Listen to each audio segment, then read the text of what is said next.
One very quick thing that I want to note before you begin using the spreadsheet is that when you open it up, you may see this warning at the top.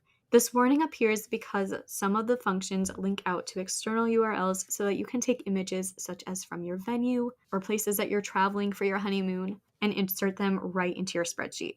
So you can absolutely click allow access so that that functionality can happen and nothing will be harmed in your spreadsheet. The next two tabs are registry planning tabs, and we give you two different templates here.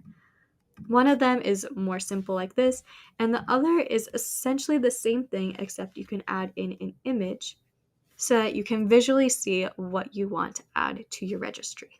I've also added in filters to these two tabs so that you can, for example, sort by price, or you could filter to just show the registry items that you said yes to adding, just like this.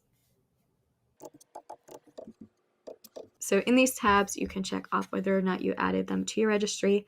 You can add in the registry name, the category, which you can set up in the Start tab, the decision of whether or not you actually want to add it to your registry, which makes these great tabs for just planning. I know in my registry planning tab, I have so many that I'm like, maybe I won't add this, or I'm definitely actually not adding this.